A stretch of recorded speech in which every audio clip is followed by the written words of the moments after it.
What is good? What is good? Welcome back to the Chill Takes Podcast. I'm your host, Darian, and I have a very special guest with me, man. I have Max LoebsLeads, man. How are you doing, dog? It's a pleasure to have you on the show.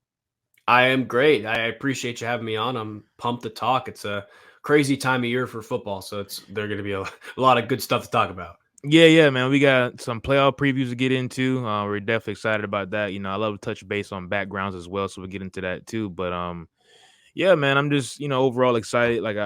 Before we get into, I just want to give you your flowers. I already talked about it before the show began, but I think, like I said, we started out around the same time, or maybe I started out a little before you, and you just been on a tear, especially this football season, man. You've been growing, you've hit 200K, so I know you've been thanking your fans, but also you've been big in thanking your faith as well, Yeah. leading by that direction. So, just give a little insight on just to the people out there, man, like your journey just real quick and, how you got from, being introduced to football at a young age, growing up as a Giants fan, and you went to John Yeah. Carroll as well, I saw. So talk to me about that, man. Yeah.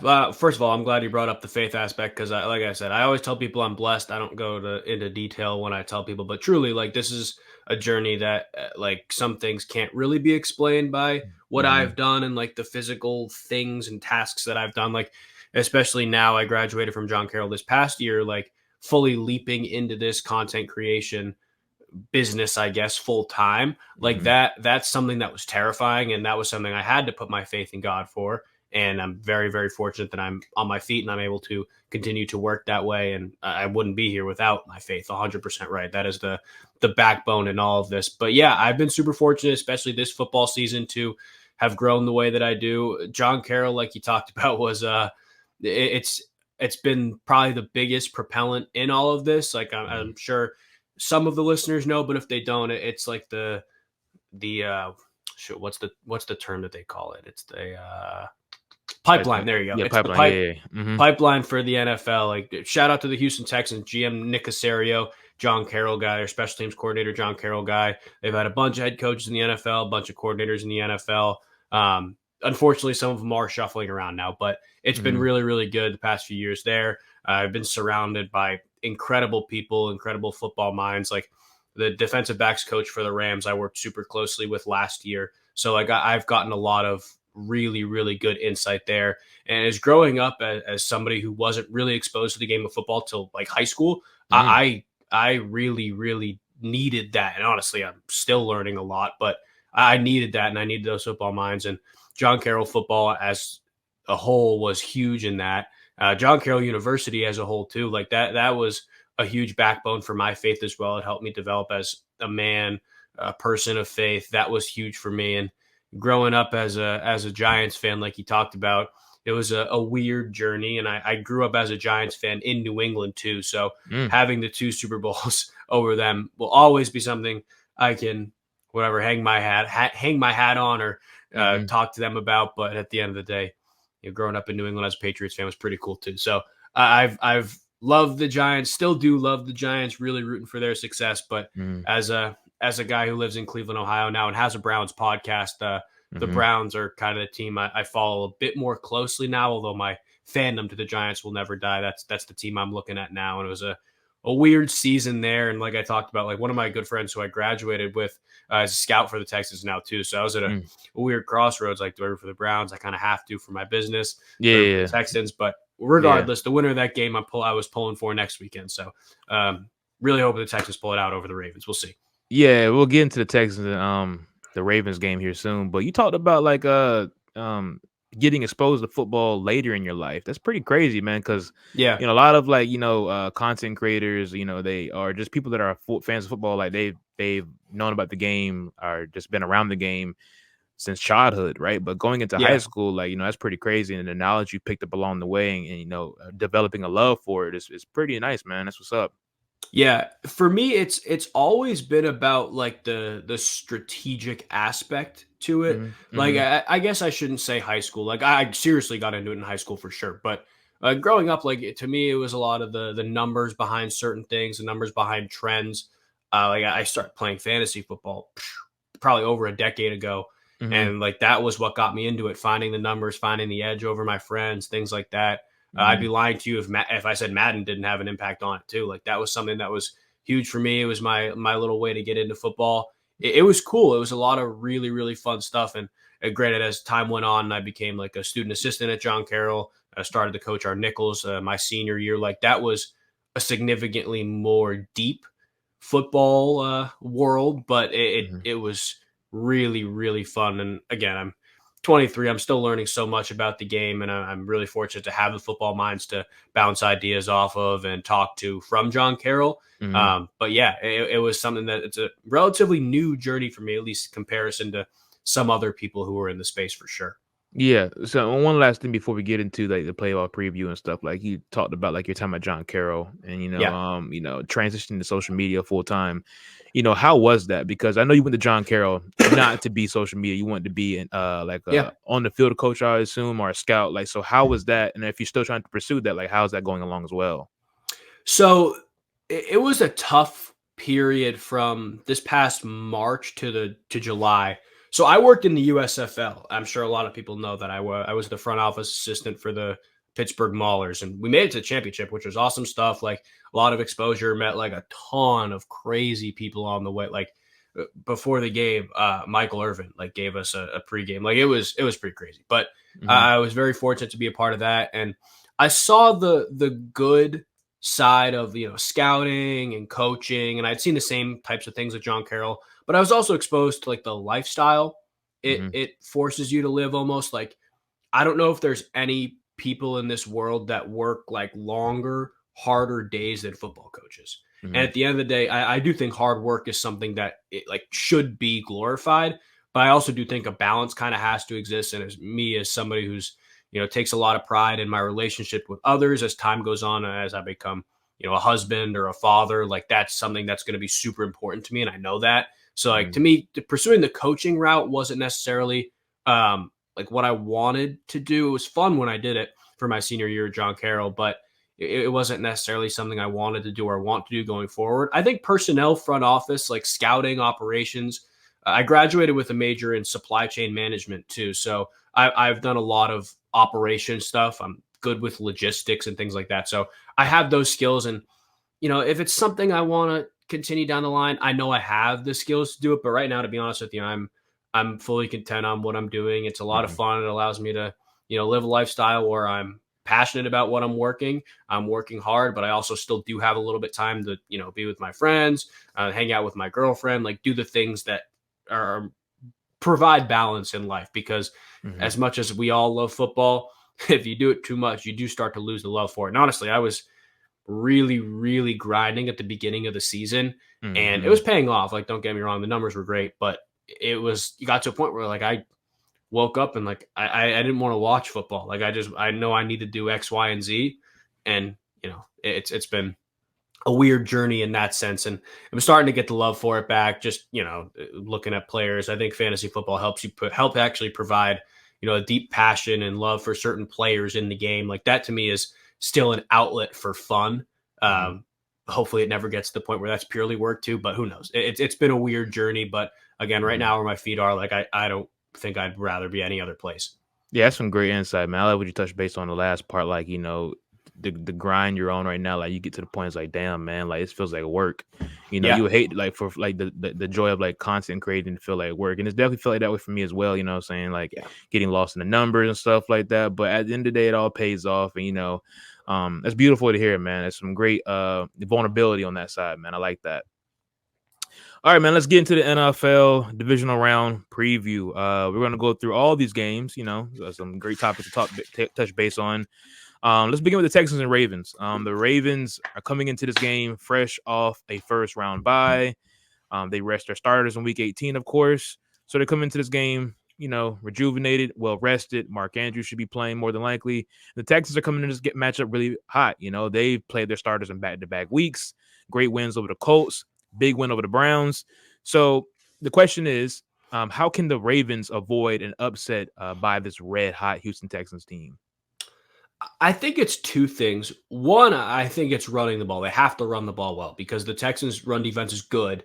And a lot of times when teams play the Texans, they not abandon the run, but they run less on early downs. And I think Mhm. that was a prime example of what we saw with the Browns because, as time went on, they knew the advantage was through the air. But at the end of the day, like there's only so much you can do if you're down by multiple possessions. And Texans were pitting their ears back and going to get Joe Flacco. The Ravens, if they get it a 3rd and long, I don't know. Those Texas pass rushers, like I think they could lose the game if that happens. Like if they don't run the ball efficiently early down, I think they could genuinely lose the game. I think they will run the ball efficiently on early downs, because when you look at teams that have played the Texans and have not run the ball well, they don't have the quarterback run dimension that Lamar Jackson provides. So I think it's going to be fascinating to see what they do with Dalvin Cook, because he's part of the active roster. They signed him this morning. But Gus Edwards, and honestly, Justice Hill has been really good the past couple weeks too. But Gus Edwards is going to have a big game. Just the volume, I think, has to be there. I think you got to get 3 yards, 4 yards early down to put yourself in better positions, because, again, like 3rd and long, Texans pin their ears back. Jonathan Grenard, Will Anderson, like, good luck. I don't care who your tackles are. Good luck. Like, that could be bad. And I think on the defensive side of the ball, they got to pressure CJ Stroud. Like, you have a defensive line and linebackers who can get after the quarterback. They've done it all year long. And now you're playing a Texans team. Obviously, they have Nico Collins. They do a really good job of getting Nico Collins away from your number 1 corner, which is what I saw against the Browns. But Noah Brown's on IR now. So you got to go force John Mechie and Robert Woods to beat you. And I think if the Ravens do that, they'll win the game. But I think it has to come down to just keep staying ahead of the chains for the Ravens. And then defensively, just you can't let CJ Stroud just sit back there, because he will pick you apart. And we've seen that time and time again. Yeah, absolutely. I agree with the offensive statement for the Ravens. I think definitely running the ball will be effective. I think if you can play ball control and just keep the ball out of Stroud and that offense's hands, I mean, I think you're in good shape. Defensively, I mean, I know Stroud's had a remarkable season, a remarkable playoff game against the Browns as well, but I think this Ravens defense is a bit better. And I think Mike Macdonald is one hell of a coordinator. Right? I think he might get some head coaching opportunities this offseason. But like the way he's been able to make opposing quarterbacks look very pedestrian. We've seen Brock Purdy look bad, Tua Tagovailoa look bad. Trevor Lawrence had his issues as well. So I think Mike Macdonald would do a very good job of scheming up a game plan to affect Stroud. But Stroud, I mean, I don't know if you saw it. I think EJ Speed did a podcast from the linebacker from Indianapolis Colts, and he talked about like the poise and the vet savviness of Stroud already in his young career. And it was pretty crazy how he was talking about. He was like, man, he's just not a rookie quarterback. So, like being able to, disguise cover just like the confused linebackers with his shoulders and stuff like that, and his eye discipline and stuff. So, like I think Mike Macdonald's going to just lock in on that and just really make, life hell for Stroud as much as possible. Yeah, I think so too. And you look at both coordinators, not just Mike Macdonald, but Todd Monken as well. Like this is, I think the Ravens. I think what people think about the Ravens when you see them get a 1st-round bye, or Lamar in the playoffs, like they're like, oh, it's Lamar 1st-round playoffs, like it's not going to be a good game. And you saw the interview with Lamar Jackson. Somebody asked him, "How confident are you that you're going to score 20 points because you never have in the playoffs?" He started laughing, and he's like, "We're very confident." Like this is a different offensive team for the Ravens too, and I think through the air, big advantage for Baltimore. And Mark Andrews is a full participant in practice yesterday, which is insane. Like they have a big advantage through the air, I think, and if Todd Monken can put together a game plan on that side, and I trust Mike Macdonald to do it too, I like the Ravens' chances for sure. Me too. I got the Ravens winning this game as well. You got a score prediction, or you just got the Ravens winning? I got the Ravens winning. I don't know what the spread is or what the line is, but my guess is probably around 4 or 5 points. I think it's a solid spot. I don't know. Like I think. Let's see. The spread is -9.5 for Baltimore. 9.5. Wow, that's a lot. I was gonna say I'll say 27-20 Baltimore. Okay. I think it's within that 9.5. Yeah, that is a lot, especially for a team that can do a lot of good things on defense, the Houston Texans. So yeah, I'll go Baltimore, but by less than 10 points for sure. No, I agree. I got Ravens winning as well. All right, moving on to the NFC. The same is on the 9 o'clock or the 8 p.m. game on Saturday. Yeah, the Packers and Niners. Very interesting matchup. We didn't see this matchup coming in. We thought it was going to be Niners and the winner out of the Lions and Rams, I guess it would have been. But the Packers played huge upset spoiler to the Cowboys this past Sunday. Jordan Love played remarkable. Romeo Doubs played remarkable. That Packers defense played remarkable. I mean, they just made life just very bad for the Cowboys on their end. But this Niners team, they come in once again the 1 seed. fresh off a bye week. They're getting healthier. Trent Williams is back healthy. Christian McCaffrey should be playing in this game. Debo, they're just getting really good on their side. So the question is, you have a young up and coming Packers team that the future looks so bright for, but you have this championship ready team now for the Niners.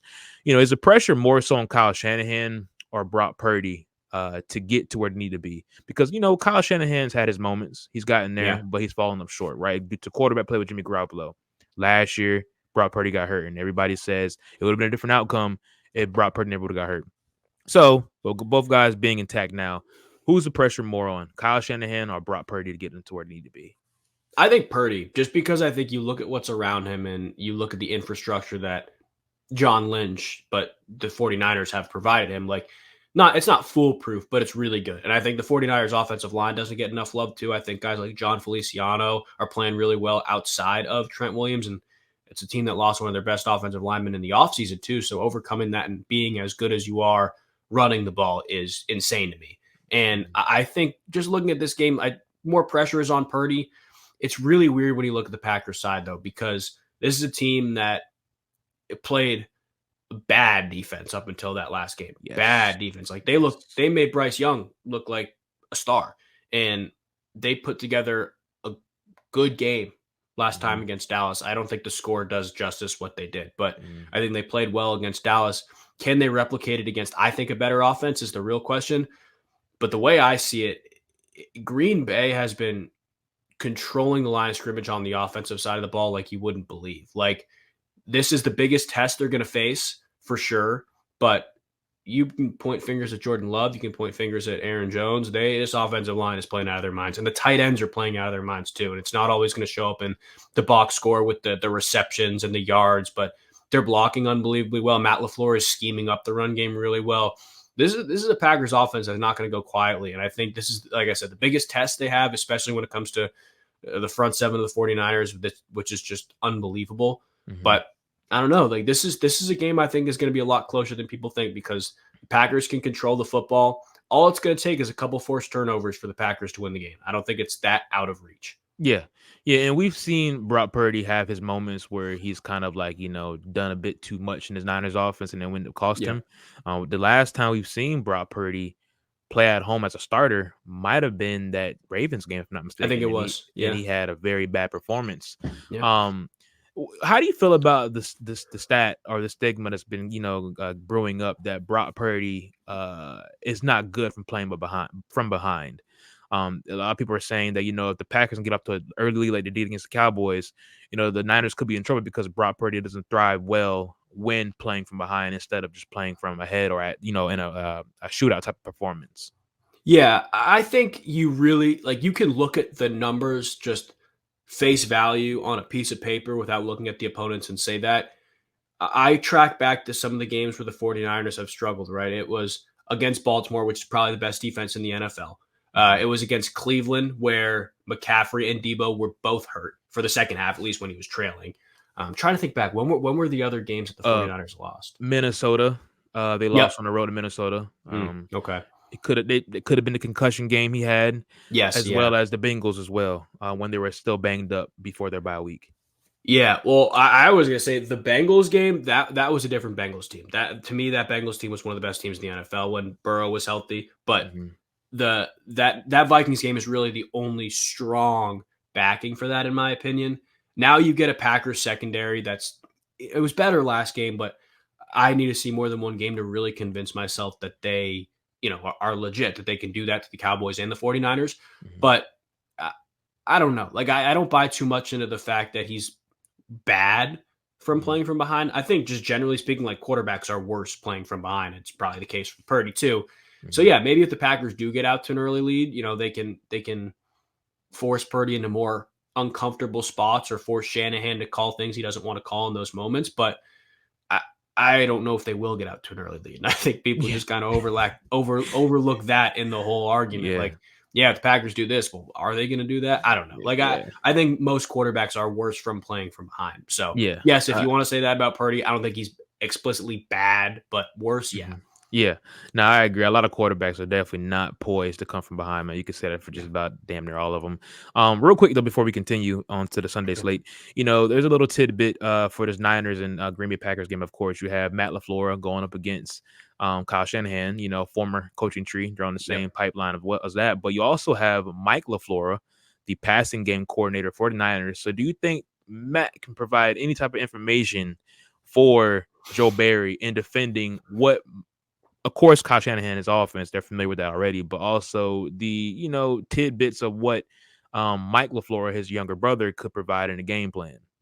Yeah, I think that's a real thing. I think that, you can provide insights into tendencies. I think it's hard to provide insights into like plays, but you can Mhm. provide insights into tendencies. You say, hey, this guy usually does X, Y, and Z when we, you know, show this type of pressure or show these type of safeties pre-snap. Like you can look into tendencies.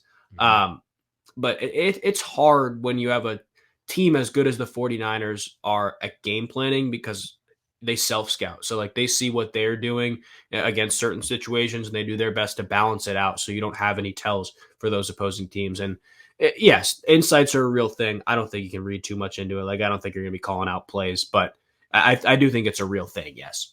No, I agree absolutely. I think it's for both sides too, because Mike can definitely, give Steve Wilkes, what I'm saying, Yep. some insight on his brother. So, yeah. But moving on. Oh, actually, before we continue, so you have the Niners winning this game, or you have the Packers? I do have the Niners winning this game. The Okay, Niners are my preseason Super Bowl pick was Niners over Bengals. So mine or too. sorry, Niners Ironically. over Bills. Niners over Oh, Bills. okay, Sorry, okay, Niners over Bills. okay. Yeah, yeah. No, not Bengals. I actually had the Bengals. Did I have them missing the playoffs? I may have had them missing the playoffs, but yeah, it was Niners over Bills. So I don't know. I got to rock with my Niners until they prove me wrong. I think they can win on both sides of the line of scrimmage. So I think it's a better team.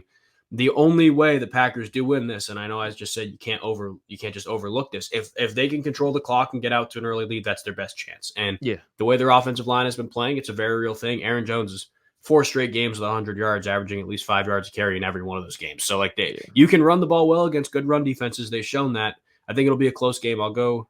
I'll go 28-23 49ers. I do think it's also one possession. Okay, I agree. I mean, having Aaron Jones healthy right now is amazing as well for this Packers team. But yeah, man, I'm not mad at it. I had the Niners winning as well. I think Yeah. it's definitely going to be a close game. But also, I can definitely see the Niners just routing the Packers team. Honestly, man, like they've Yep. had the bye week. They've heard all the noise and talking. I mean, last year against the Seahawks, Brock Purdy lit them up. You know what I'm saying? I know the Seahawks are Yep. not a better opponent than this Packers team, arguably right now. Looking back, but Brock Purdy definitely threw the ball around a lot. He had a really good performance. All right, moving on to the Sunday slate. We have the Buccaneers and the Lions, man. This is a very intriguing matchup. These two teams faced Yeah. off this year earlier, right? And I always Yep. say it's hard to beat a team twice in one season. The Lions beat them in Tampa Bay. This Lions team is a bit different from then, and this Buccaneers team is a bit different from them as well. Different from then as well. So, you know, uh, can the Lions punch their ticket to the NFC Conference Championship? Given their hype right now, they got the monkey off the back in the playoff win for the first time in Yep. 30 years. What are their chances of winning this game in your opinion?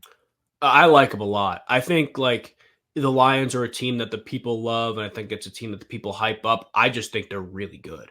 Hmm. Like they are improving. You see how dominant they've been with their starting offensive line fully healthy. Like that is not a team anybody wants to play. That's not a team that I don't want to look past the matchup. But that's not a team that Baltimore, Buffalo, Kansas City, like those teams want to play either. So like Hmm. this is a tough team to beat. And you look back at what the Lions had the last time they played the Bucks and beat them by 2 touchdowns, like it's almost too much for me just to overlook that matchup. They didn't have either of their starting running backs in the second half. They didn't have Gibbs coming into the game at all. CJ Gardner Johnson was out. Like to me, they're playing too well. Goff is playing too well at home in a dome. It's a very real thing with Goff. I've talked a lot about that, but it's too good for me to pat. Like they are playing so well. The Buccaneers, like you look at what they've done the past couple weeks, and I think Baker Mayfield deserves a ton of credit. Like it's been really nice to see that resurgence. This is a team that's benefited from being in a bad division and playing an Eagles team without their number one receiver that was reeling, like really bad. So Hmm. I think this is the game they get punched in the mouth a little bit. Hmm. I don't think they're going to be able to run the ball well in the Lions, and even if that hasn't been an issue for them in the past, like as Lions secondary is better than the Eagles secondary, I think this is a moderately high scoring game, but I think the Lions take this one pretty handily. Yeah, I agree. I said coming into this matchup, I said whoever the Lions face the next round, rather if it was the Eagles or Buccaneers, thought it would get ran out of Ford Field. Honestly, I mean Yeah. that stadium's gonna be pumping. You know what I'm saying? These Yep. fans are already hyped up. These players are feeling it. Dan Campbell's leading the way. Like I said, the emotional win, yes, last week could come back to haunt them. Right? They could kind of walk into this game like still off a high from that previous matchup, but if they're locked into what they want to accomplish this year, I think this is going to be a 10-point game Yeah. win for them. Honestly, I think the only thing that can keep this close is that the Buccaneers championship defense rises to the occasion. You still got those guys. Vita Vea, he's been a force to be reckoned with this year. They have the young guys come off the edge, led by I forgot his name, rookie Yahai. All right, yeah, Yeah. I know exactly who you're yeah, talking about. yeah, Yeah. yeah. Young edge rusher, man. He's really good.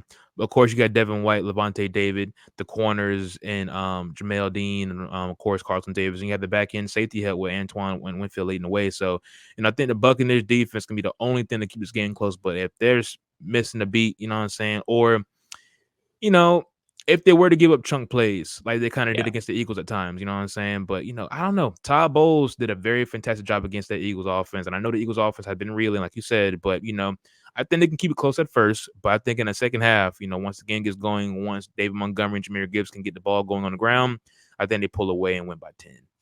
I think so too. And it's really weird. I look at some of the stuff the Eagles were doing at the beginning of the game. Like they weren't running the ball much. And when they were, they were not running, like they were doing fine. And Mm-hmm. that's to me an Eagles offensive line that's good. I think Detroit's is better. I think Detroit has better running backs. I think the way their run game is schemed up is better. So they're very much unlike Dan Campbell to, get away from the run game. They were successful last week against a good run defense in the Rams Mm-hmm. too. So I don't know. Like to me, every box you look at, the Lions have an advantage pretty much everywhere.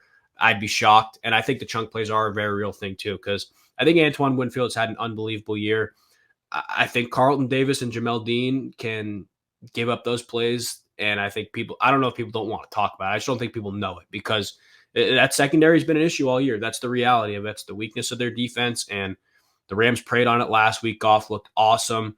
Guys like Amon-Ra St. Brown having huge games. Josh Reynolds. They haven't even unlocked Jameson Williams yet. He had a huge game last time they played Tampa. So I think Detroit wins this game. I'm with you. I think it's more than one possession. I think they'll have their way offensively. It's going to be interesting to see what the Bucks do, how the Bucks perform when they have the ball. Mm-hmm. Because again, like to me, they'll be put in those third and long situations a lot. And I think that against a little bit better of a secondary, Lions probably have a little bit more success than the Eagles did. But who knows? It's going to be very interesting to see. Yeah, I mean, the key for before we move on, the key for the Buccaneers is to win. Baker has to be able to throw the ball around because, well, as we Yeah, all know, like, yes, this Lions secondary is better than the Eagles, but it's still pretty bad. it is. They Yeah. get ripped apart by every quarterback, and they have the Yep. receiving core to do it. Chris Godwin didn't have that Yep. much of a good game, but he can bounce back this week. Mike Evans as well. So this could be the game where those two receivers step up, and of course Trey Palmer and the tight end that dropped a lot of passes past us Monday night as Yeah. well. But we'll see. But I like the Lions to win pretty comfortably towards the end. All right. The final game of Sunday, we have Allen versus Mahomes, part 3. You know the storylines. Of course, these quarterbacks meeting again for the third time in the playoffs, but Patrick Mahomes is making his first playoff career road start. Yeah. And it's pretty crazy to say that. So can this be the year that Josh Allen can finally knock Patrick Mahomes off, or will the young GOAT, Patrick Mahomes, find a way to get this team back to the conference championship after such a down year in their dynasty, if you want to say? Yeah. Well, it definitely has been a down year. I'm with you. This is so tough to look at because everything points to, the Bills beat them like a month and a half ago, 2 months ago. They beat them That was the whole at Patrick Kansas Mahomes, City. like, the ref had a calls and stuff like that. He had a little crybaby moment, but yeah. Yep. Yeah. So I think you look at that and you look at what the Bills offense is doing, how well they've been playing, how well they've been running the ball too. It makes life a lot easier for Josh Allen. You look at all those things and you say, yeah, the Bills are really good. Their defense has been playing well. They'll probably get Rasul Douglas back this week, but that defense is still pretty banged up. And to Mhm. me, I look at that and I don't know, something about the Chiefs last week. They look really good offensively. They got Kelsey more involved, like outwardly more involved, like screens to him, design plays for Kelsey. I think that was really good. Rasheed Rice is coming on. I think Pacheco ran the ball really well. I still go back and forth on this one. I think this is a really tough game, and I think the matchup to watch is how the Bills' offensive line holds up against the Chiefs because That was an issue for Miami. That was an issue for really a lot of teams that have played Kansas City this year. I don't know. To me, it's really tough to look at. I think the biggest key, though, is the trenches when the Bills have the ball because, the Bills are going to get after Patrick Mahomes. It's kind of a given. They can rush the passer. They can stop the run, too. But I'm really, really looking at what the Bills' offensive line can do against the Chiefs' defensive line. Yeah, that's a great point because, like you said, the Bills' offensive line has been okay this year. They've had their moments of a bad play, but it's also been because of sometimes Josh Allen is holding on to the ball too long, right? Not making the reads fast enough, and of course turning the ball over. But this kind of reminds me of last year's. You talked about that because the Bengals in last year's playoffs took apart. They just whipped up the Bills' offensive line, right? And of course, it looks a bit different this year, but this Chiefs defense in general is elite, in my opinion. Like, no one talks about it enough, in my opinion. Like, they are the catalyst on why the Chiefs can get to where they want to be again this year. You talked about the Chiefs' offense. This looked a lot better against the Dolphins, and I agree. They definitely moved the ball efficiently down the field, but they couldn't execute in the red zone still. For some odd reason, the Chiefs are having a very tough time scoring touchdowns. I don't know why, right? They got some called back last week, and I think that's very vital as well in this matchup. I think the biggest thing, though, of course, is the Patrick Mahomes, narrative about him not making a playoff start on the road for the first, ever in his career. The Chiefs are 6-2 this year on the road. They're a very good road team. And, it might be tough at first with the cadence and getting the guys aligned and stuff like that. They might have some false starts and jitters and stuff like that. But I think once we get in that second quarter, man, it's going to be like a regular season game for Patrick Mahomes. He'll figure it out. And I actually have the Chiefs winning this game. I'm not underestimating the champ, man. They really remind me of these boys back here I got on the wall. Golden State Warriors, man. You just can't count them out until the clock hits 0-0. So, I don't think they win the Super Bowl this year. But I got them getting back to the conference championship to face Lamar and the guys out there in Baltimore. I just feel like Josh Allen, I think the regular season always tells the truth. Or the playoffs always tell the truth about what you do in the regular season, right? Good or bad. Then the Buffalo Bills team have been a very good team to end the season, but Josh Allen still turns the ball over. Yeah. And there's going to be moments in this game where Josh Allen gives the Chiefs opportunities to score, rather that's not executing on fourth downs, turnovers, or whatever, not being able to move the ball efficiently. I think Josh Allen will have a bonehead moment and cost his team the game, unfortunately. So I got the Chiefs winning this matchup in a close one. Gosh, that's so tough because I still am not confident in either side, but I'm with you. I do think that Allen, he makes the turnover worthy plays, but he also makes the big plays to help his offense. So there's a give and take there. I think that offense against the Chiefs defense is moderately even. It's balanced, I would say. The Bills' defensive line is too much for me to pick against them. I think that the Chiefs' tackles have struggled all year long. I think that secondary, even though they're banged up, Rasul Douglas coming back is going to be enormous for that team. You do that, you have your safeties that are playing well. Kyer Elam, I don't know. You go back and forth on that. He made a big play, but on a bad pass. I don't know. To me, Kyer Elam is the point of attack in the secondary, at least right now, or the nickel, whoever steps up there with Benford out. But it'll be a really good game. Bills defense is playing too well for me to pick against them. I think it's an extremely close game. I'm with you. I will take the arguably better team at home. To me, that's another thing. You can't use the Patrick Mahomes road game argument against them, like you said, because they're 6-2 on the road this year. You can't fault somebody for never being in a position that he's in now. That's not right. Yeah. I will tell you, the Bills are a little different at home, and I think that stadium is going to be rocking. I think it's going to be a very, very different atmosphere than what Patrick Mahomes has ever been used to. Because you look at when they've played the Bills a lot, it's in Kansas City a lot. So to me, I think that's another aspect. I'll go Bills. I think 26-24. I think it's a 2-point game, but I'll go Bills. Okay. I'm not mad at that whatsoever, man. Yeah. It's going to be a great game. Hopefully, both guys show up and stuff like that. Both teams provide some excellent game performance because, the winner of this game could definitely, if the Bills win, I don't know, man. They might be punching the ticket to Las Vegas. Who knows? I don't want to count the Ravens, but I think if the Bills can get over this hump, this is big time for them. Yes. All right.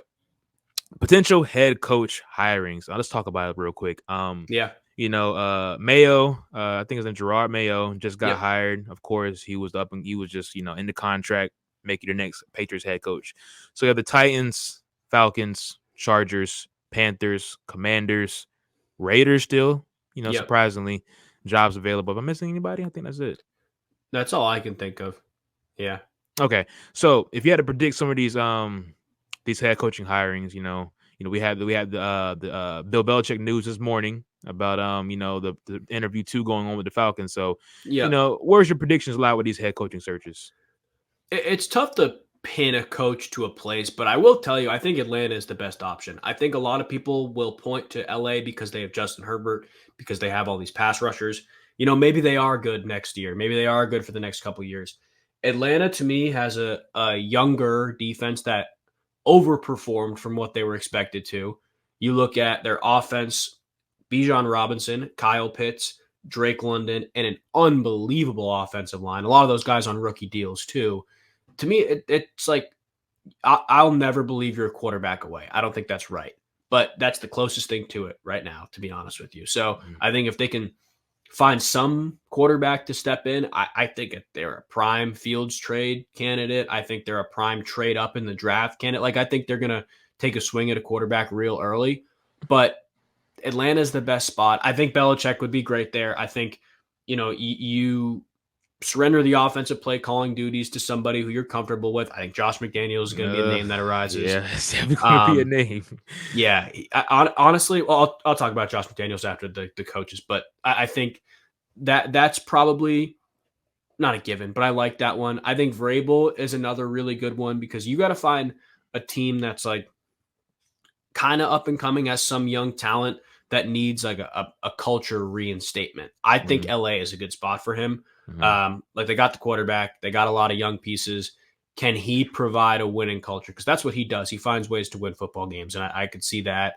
Some other fascinating names, like I think it's hard to distinguish good coordinators from good head coaches because there have been a couple coordinators who have been hired as time has gone on that haven't been great head coaches. So, like, I see Ben Johnson getting thrown around a lot. Um, Bobby Slowick is another big one, the Texans offensive coordinator. It'll be interesting to see if teams believe they can lead a team, like they can be their head coach, especially with what the coordinators have done in the NFL as head coaches the past couple of years. Um, but I don't know. I think Harbaugh is another fascinating name if he wants to leave. I honestly think he's seeking immunity from being fired. Basically, I honestly think he's going to get it. So I wouldn't be Mhm. surprised if he stays at Michigan. But there's another really fascinating name. There's a lot of good names out there. I think Atlanta's the best situation. I think LA is a really good one. Washington is fascinating. Like, you get a team, or you get a coach that really really believes in. Now, who knows who's going to be the quarterback there for him? But one of Mhm. those quarterbacks, you got 4 years basically with that Yeah. quarterback to figure it out. So I think that's a really fascinating one too. Who else? You got Carolina, tough situation. You need somebody that's like going to change the culture drastically there. I don't think Mhm, Vrabel will go there, but Vrabel will be a good one. mhm. Who else are we forgetting? What are the other Titans and ones? Seahawks. Titans. Seahawks are an interesting one too. They have Mhm, a lot of players under 26 years old. So it's a mhm, young roster, a lot of really talented players. I don't know. I was surprised that Kalen DeBoer jumped on the Alabama job so fast because I think that mhm, would have been a good fit for him, mhm. both geographically and schematically. But the Titans is another fascinating one because you got your two best players, or best player leaving, Derrick Henry leaving. Mhm, You got a secondary that's really struggled. You got, who knows what's going to happen with DeAndre Hopkins. And you mhm, got Will Levis, who's kind of been pigeonholed into that starting quarterback role. You got mhm, to find a coach that kind of believes in him, or at least has a plan on what to do elsewhere.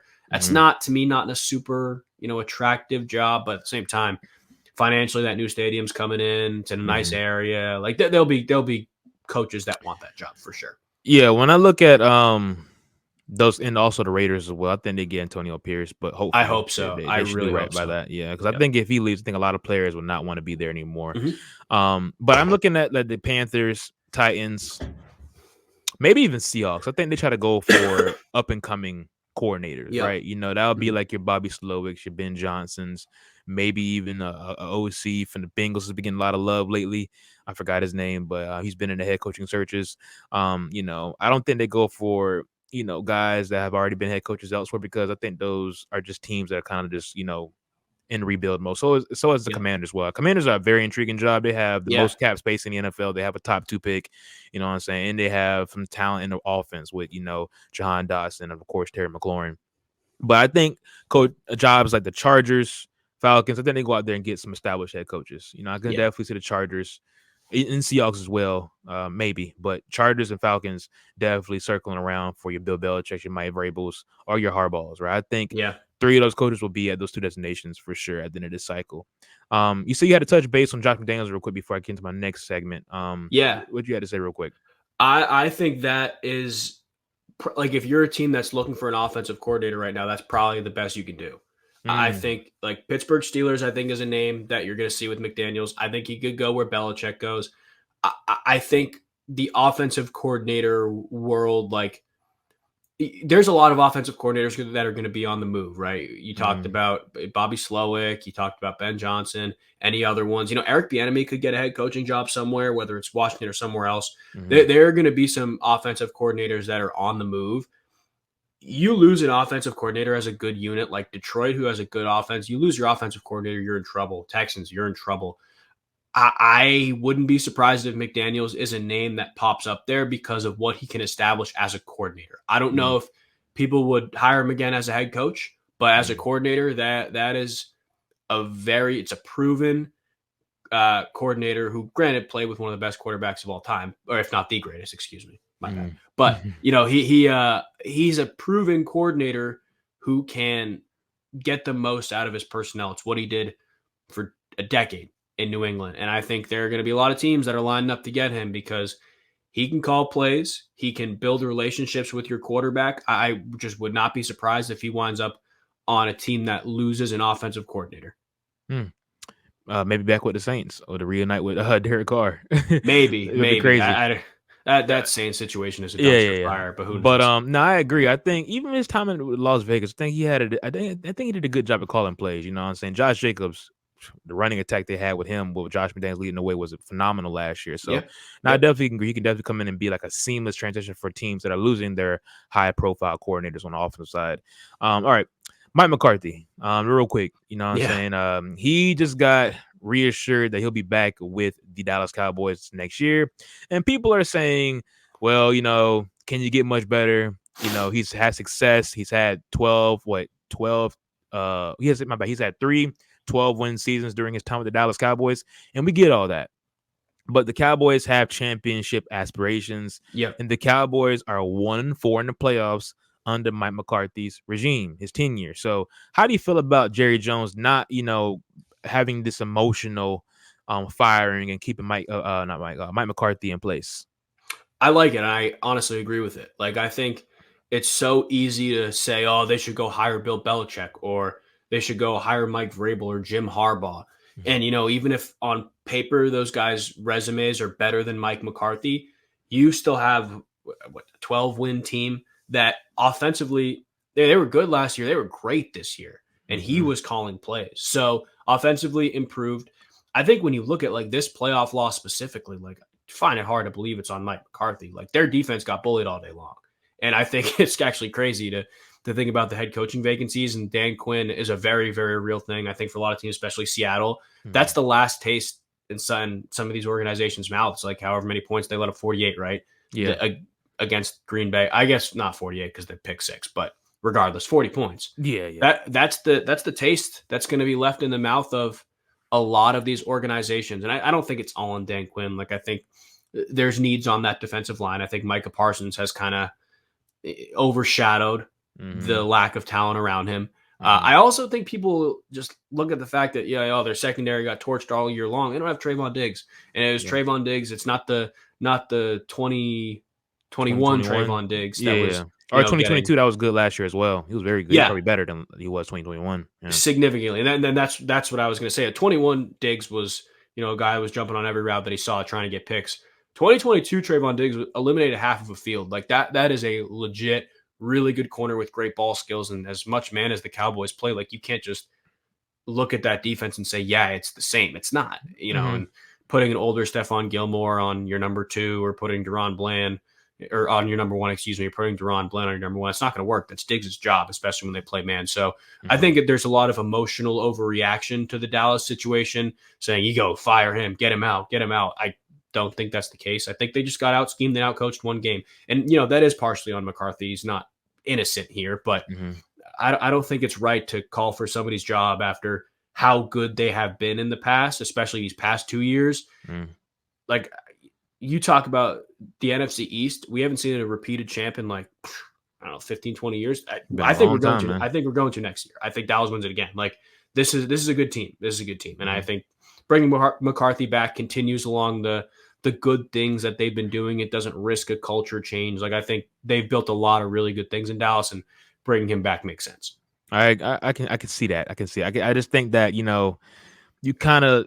I think it's like you're looking at it like the definition of insanity, right? You're going in with the same results. I mean, the same person looking for a different outcome, right? You know Yeah, what's going to happen, but we'll see. Things can change. They might move on. They might have a completely different Cowboys defense, and maybe they get in a yeah. legit wide receiver too.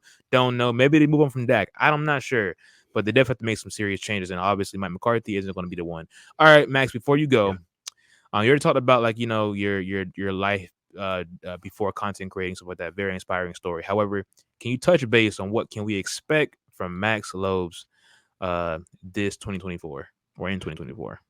Yeah, a couple things. One, I think continued just content on short form platforms like Instagram, TikTok, Twitter, everything like that. Mhm. As the NFL season ends, obviously there'll be a lot of off-season content, but I'm also kind of transitioning to doing NBA content on a separate page. That's Mhm. primarily on Twitter. That's where I'm starting it at least. So we'll see where that goes. But another big thing for the off-season is YouTube. So I will planning on making a YouTube video for every team that needs a dramatic rebuild or some dramatic change. That 10 plus minute YouTube video on the changes they'll make or the changes I think they need to make and things like that. I'm really trying to grow my audience on there, move my audience there too, because as much as people love my videos that have gotten longer over time, I think that's another push to get even longer videos on there. So continuing to do that. And then, as time goes on, obviously March Madness is a big thing as the summer goes around.